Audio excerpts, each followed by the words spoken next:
everyone, I'm glad you're here. Thank you very much for joining me today. Well, I'm working on my 4th cup of coffee today. I had one of you who are following me buy me 3 cups of coffee yesterday. Thank you so much. And last week I had someone buy me enough coffee to probably purchase a can of coffee. You know who you are. I tried to send out a message of thanks there on the website, but I couldn't figure out how to do that. Maybe eventually I'll find the time and get that worked out, but in the meantime, thank you. As many of you know, I post a lot of things on Twitter. Often the posts will show up there before I have time to do a video. It takes a while to edit the video and upload it and then wait for YouTube to upload it. I did just post about the shortages of pharmaceuticals. Yeah, you guys need to prep up on that if you can. Wars and rumors of war. Yep, the birth pains are increasing. Recently, it was announced that the man who is in charge of the Wagner group there in Russia, Yevgeny Prigozhin, some of you might know that he was calling for a coup against Putin, a month ago, 2 months ago, something like that. Well, supposedly, he was on his own private jet that was flying from Moscow to St. Petersburg, a total of 10 people on board. They crashed and burned, exploded. The last I heard, he was in Africa. He'd been asked to come there. He said he was going there, or was there to help free the African people from ISIS and other groups.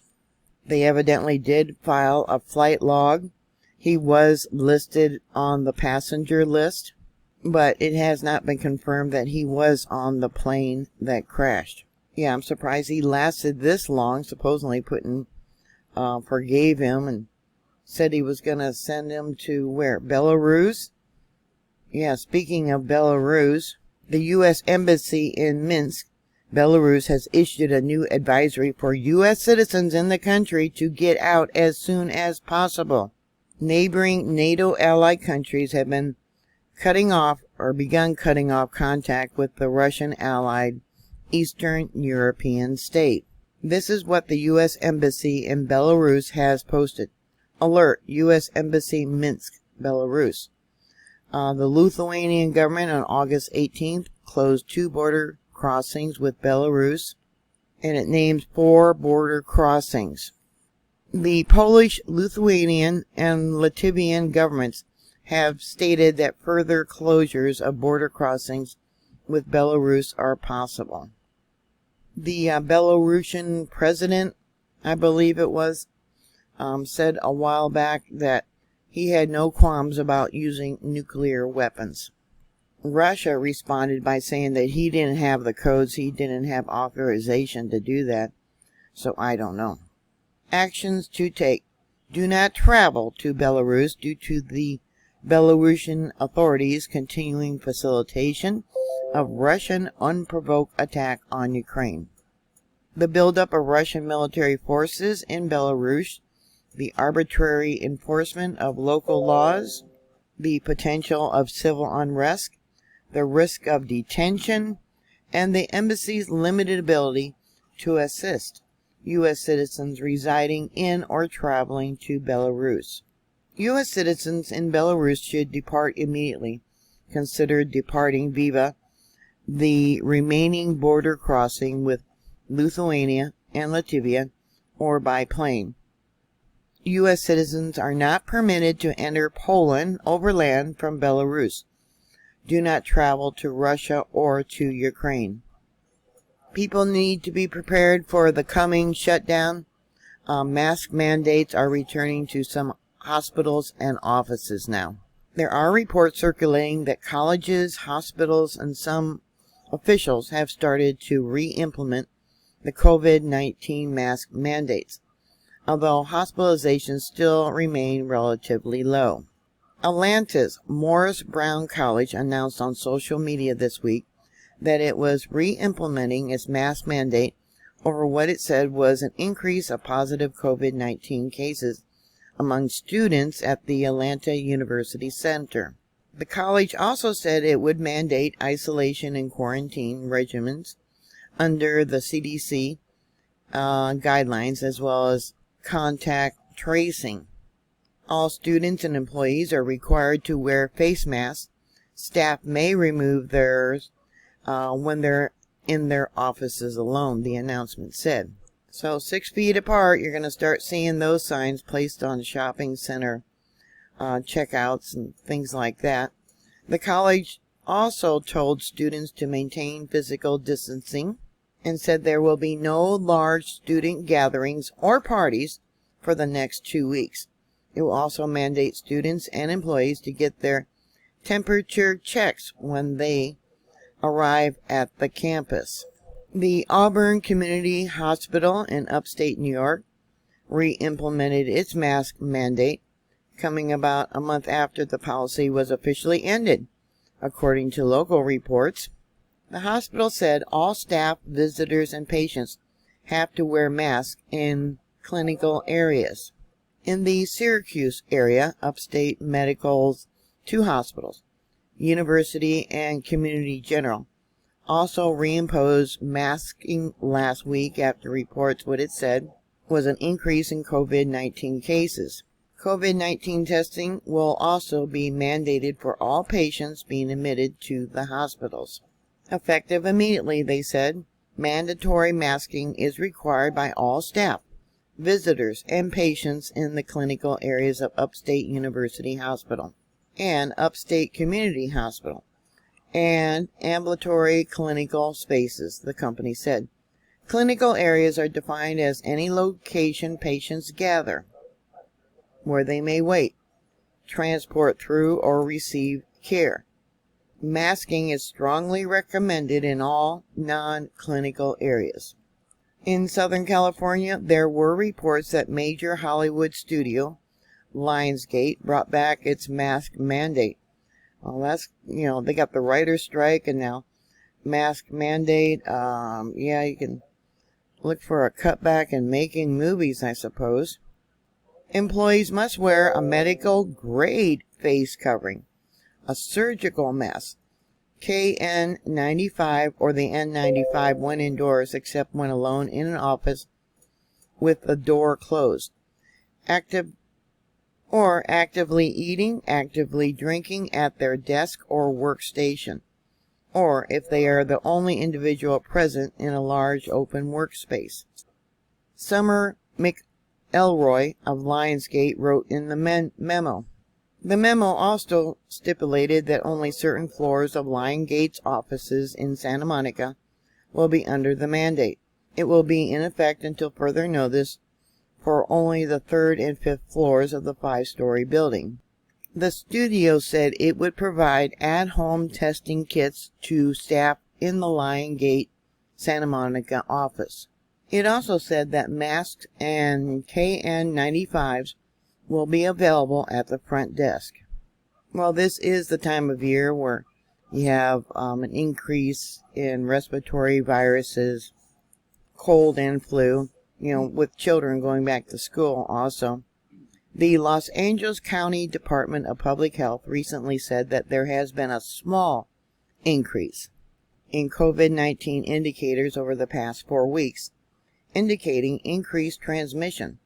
However, the department said that the overall metrics remain at a low level of concern. In New Jersey, Rutgers University said it would implement both vaccine and mask mandates for students attending classes during the fall semester. In response to the reports of mandates coming back in some locations, speculation has risen over there may be another widespread push to re-implement masks across the nation, namely at federal law.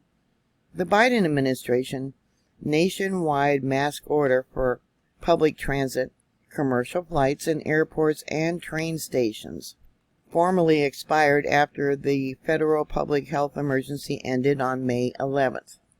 Although it hadn't been enforced for a year, due to a court order in 2022.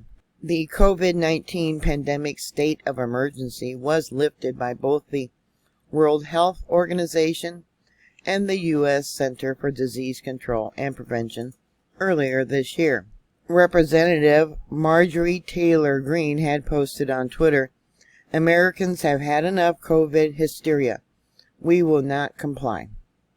Also over the weekend, Russia sent a lunar lander to the moon, which was unsuccessful. It evidently crashed.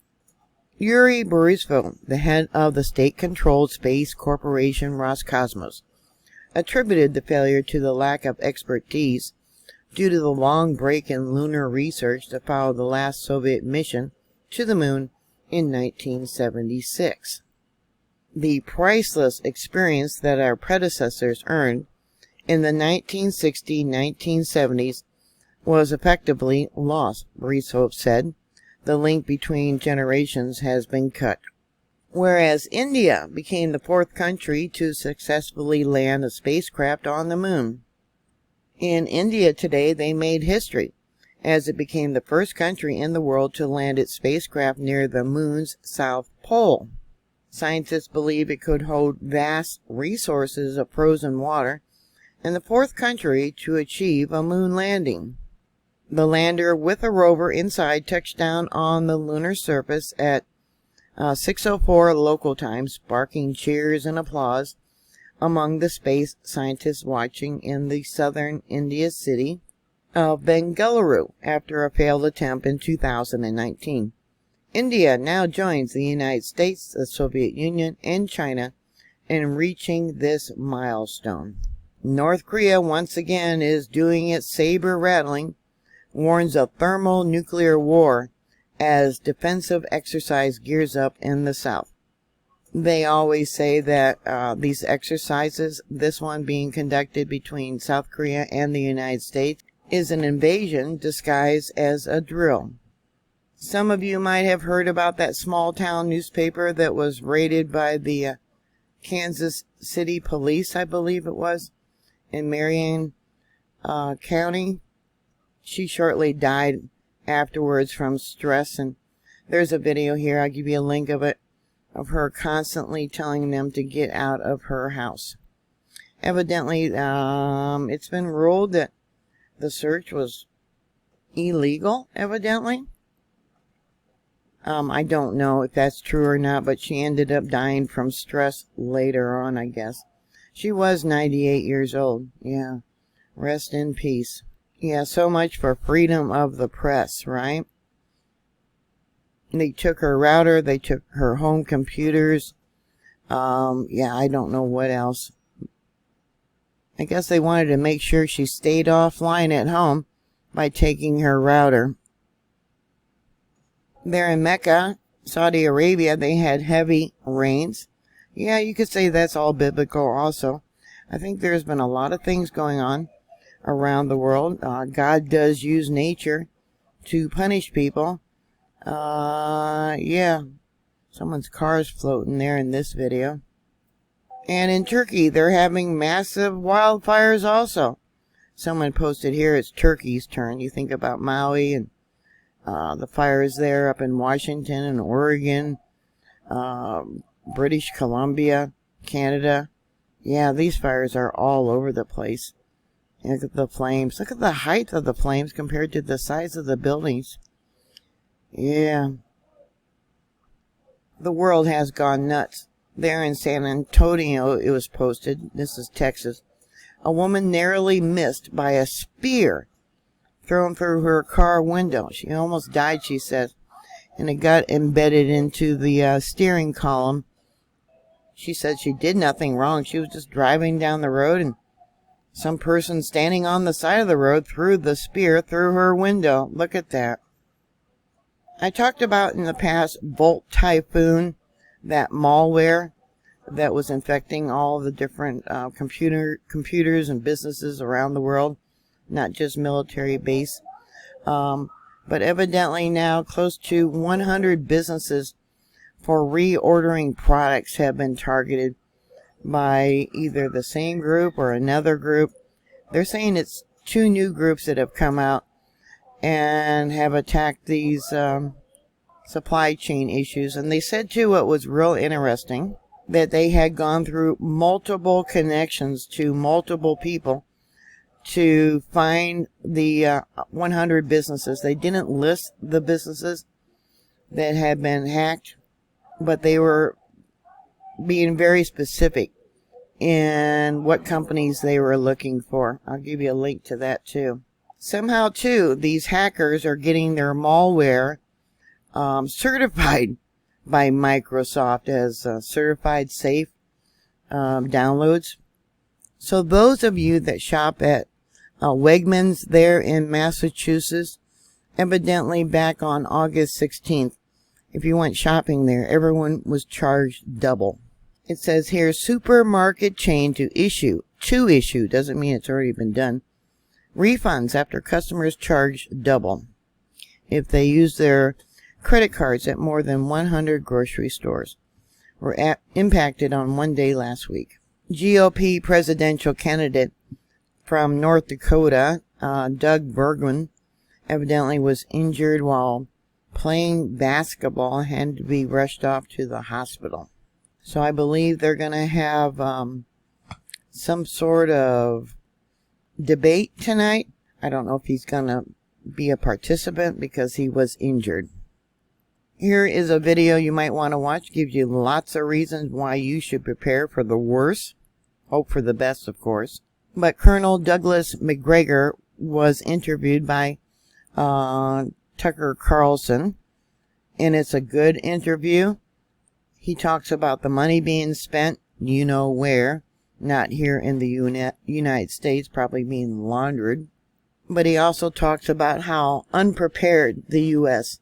is to go to war against another superpower such as Russia. You should watch it. We are not ready to fight the Russians. Why? Oh, I think the readiness has been on the decline for a long time. We've had an almost steady, uninterrupted decline in the discipline that makes soldiers fight. Discipline is a tough thing. We don't always understand it. Discipline is really a form of habit. And you build those habits over time through repetition, but you also build it under stress, under pressure, so that it sinks in. And then you build cohesion within the framework of those units. You don't build cohesion when you're dividing the force on racial grounds, when you're pushing people who are clearly unqualified up the ranks to command, when you're rewarding people for anything other than demonstrated character, competence, and intelligence. All of those things are demoralizing, destructive to military establishments. The Army and the Marines are suffering with it. So is the Air Force and the Navy. And there's no easy fix. And these cracks, they're just cracks at the moment, will become giant fissures if you go to war. In other words, you don't have people that have served long enough in formations to know what right looks like, so that you can see a battle group, whether it's a battalion size or brigade or larger, and you know what makes things work. You know what it takes to fight in battle. We don't have very many people like that because since 2001, most of the fighting has been on a very small scale against a fleeting enemy. You know, running around in sandals with an AK-47, relying heavily on explosives, mines, to kill and maim Americans. About 87% of our losses were really a result of explosives that came from mines. This is not an army that is accustomed to fighting anybody who can fight back. If I were going to compare it to an army, a better comparison would probably be the French army before the Franco-Prussian War, because the French had fought Mexican bandits, Mexican rebels. They'd fought Arab bandits, Arab insurgents. They'd had a little experience fighting disgruntled, demoralized European troops, Austrians in northern Italy, but they hadn't faced a truly modern enemy. But people were convinced that the French army was the greatest army in the world because they'd fought in North Africa, in Indochina, Mexico, all over the world. That war was a catastrophe for France, and that army was decimated in months by a Prussian army that was a modern force, highly disciplined, very competently led, trained, and equipped. So we're not there. We have equipment that is decades old. The tanks that I served on, for instance, when I went to war in 1990, were virtually brand new, state of the art. Those tanks are still out there. They've been rebuilt, but they're not new anymore. They're no longer as capable as they once were. You know, I'll give you a quick example. We have a turbine engine in the M1 A1 series tanks, and that turbine engine burns up as much fuel sitting still as it does moving, because it's a turbine engine. It was designed to be used on an aircraft. We put them into tanks. So that means you've got an 8-hour tank. Every 8 hours, if you're operating, you've got to refuel this thing. This thing also burns fuel at a very, very high temperature. And he also talks about the immigration crisis. I'll play 2 short clips in this video that you can watch. For those that are working who have not retired, you should be mad. But for those that are retired, it'd probably make you fume even more. What the latest estimates since 2001, spending, including the spending in Ukraine, all the military spending designed to support these interventions, conflicts, wars, whatever you want to call them, about $14 trillion. Now, that $14 trillion is largely debt financed. So then you have to move from the $14 trillion to where we stand now in national sovereign debt, which, of course, I know the economic luminaries think is meaningless. But you have 130 million workers, and you look at those figures, and suddenly you realize that every adult male or woman in the United States who works for a living has a debt hanging over them of roughly $240,000 in order to deal with what the 14 trillion have added to the national sovereign debt. And this is part of the issue, that people are walking away from this war for good reasons. Look, the average American earns about $31,000 a year. That's it. The average American pays about $16,600 a year. Now, the people in Congress, this doesn't affect them, or in the Hill or inside the Beltway. We're talking about the real Americans who live out there, who are scratching out a living. Keep in mind that a person who works all his life and then tries to draw on Social Security can expect a monthly payment of probably $1,400, if they're lucky, $1,400. We hand every alleged asylum seeker, illegal migrant pouring in through the border in Texas or wherever else, we hand them, when they get there, $2,200. And we put them on that $2,200 diet from there on out per month. Yet somebody who works all his life, retires and draws Social Security, gets $1,400. The Afghans who were hanging on to the planes in Kabul trying to come to the United States, when they arrived, they received $2,200 a month. Now, if you can make sense out of this, please try, because I don't think most Americans can make sense out of this at all. And that's one of the reasons people have said, not because they know anything about Ukraine. Most Americans don't. If they knew anything about the history of Eastern Europe, they would all say, get out. Because the wars and the blood and the hatred that have been characterized to that part of the world for hundreds of years is something we can't sort out. We can't fix it.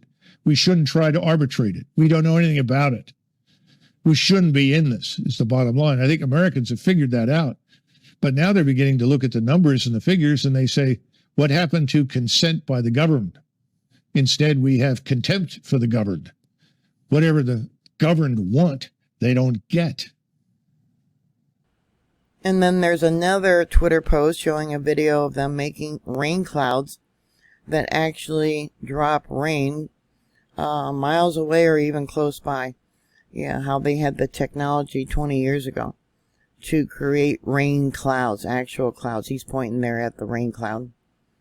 That later in the video that it, got him all wet. There he is getting all wet talking about it. So if they had this technology 20 years ago, what can they do now with weather manipulation? So keep on prepping. Don't waste your breath trying to convince other people to prepare. Either they know they should do, and come up with all kinds of excuses. have some sort of security to keep what you have. Look at the crime that goes on during a time of peace. Yeah, smash and grabs, and yeah, like that woman had the spear thrown at her. Yeah, this world's gone nuts. Thank you very much for watching. Thank you for subscribing. Please stay safe, and I'll talk to you later. God bless you. Bye.